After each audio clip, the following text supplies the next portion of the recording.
You wanted to be one of the good ones. That wasn't just something you said at the academy. You believed it. You grew up in a neighborhood where the squad cars either protected you or they didn't, and you had learned early which side of that line your block sat on. You joined the force because you were going to be different. You were going to be the cop people actually called when something went wrong. You graduated top of your class. Your instructors wrote letters. Your mother framed your badge photo and hung it in the hallway next to your school pictures. Your first years on patrol were everything you had signed up for. Long shifts, hard calls, the kind of work that wore you down during the week and made you feel somewhere underneath the exhaustion, like you were doing something that mattered. You helped people, specifically, individually, in ways you could point to. You talked a man down from a bridge at 2 a.m. You found a missing kid 3 blocks from her house. You sat with an elderly woman after a break-in and stayed longer than you needed to because she was still shaking when you should have left. Your sergeant noticed. Your captain noticed. The commendations started coming. You made detective at 31, 2 years ahead of schedule. Your partner called you a natural. What he meant was that you understood people. You could read a room, read a conversation, figure out what someone needed to hear. You were good at this. The city was lucky to have you. That's what everyone said. Then you got assigned to Vice. Vice was different from patrol in ways nobody fully warned you about. On patrol, the job was clear. Someone needed help, you helped them. Someone broke the law, you responded. The lines were obvious even when the work was hard. In Vice, nothing was obvious. You worked with informants who were also criminals. You ran operations where the goal was to let something happen so you could catch something bigger. You built cases over months, sometimes years, and in that time you saw things. Money, access, leverage that patrol cops never got close to. And you met Ray. Ray was a senior detective, 15 years on the job. He knew every informant in the district, every bar owner who owed a favor, every low-level operator who could be squeezed for information. He was effective, everyone said so, and he liked you, which in that unit meant something, because Ray didn't like many people. He invited you to a poker game. Off-duty, casual, a few guys from the unit. You went. It was fine. Normal. The second time, an envelope appeared on the table at the end of the night. Everyone took one. Ray looked at you and said, "Think of it as a consulting fee." The bar owner needed to stay open. You had helped make that happen. You told yourself it was a gray area. Vice ran on gray areas. That was the whole job. You kept the envelope. The envelopes became regular, small amounts, then larger. Then there were other things, a case that got steered, a raid that got scheduled for the wrong night, a name that got left off a report. Nothing catastrophic, nothing that put innocent people in prison or let violent offenders walk free. You told yourself you kept that line. You were careful about the line. But Ray started calling in specific requests. A business owner who needed a liquor license pushed through. A contractor who needed an inspection to go a certain way. An arrest that needed to disappear from the system before it became a headline. You asked Ray once who these people were. He smiled the way he always smiled, like you had asked a question that was missing the point. "They're people who understand how things actually work," he said. "I thought you did too." You told yourself you were still one of the good ones. You just understood the system better now. The city ran on arrangements. Always had. You weren't creating that. You were just existing inside it. And besides, the real work still got done. You still closed cases. You still put actual dangerous people away. That had to count for something. It counted for something, didn't it? The promotion to lieutenant came at 37.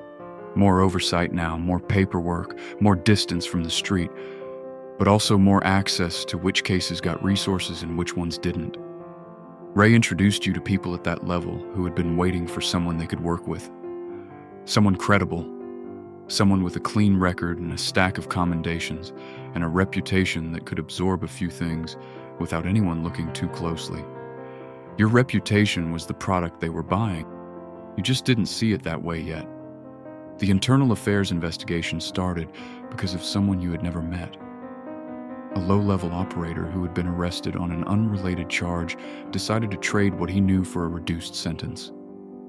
What he knew included names, dates, amounts, specific cases that had been handled in specific ways.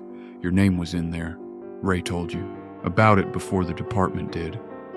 He had a contact in IA. Of course he did. He said it was manageable. He said they had handled these things before and they would handle it again. He said as long as everyone kept quiet, there was nothing to connect to anything. He said, "You have too much to lose to do anything stupid." And he was right that you had a lot to lose. The career, the pension, the badge photo in your mother's hallway, the version of yourself that you had spent 15 years building, or pretending to build. You weren't sure anymore which one it was.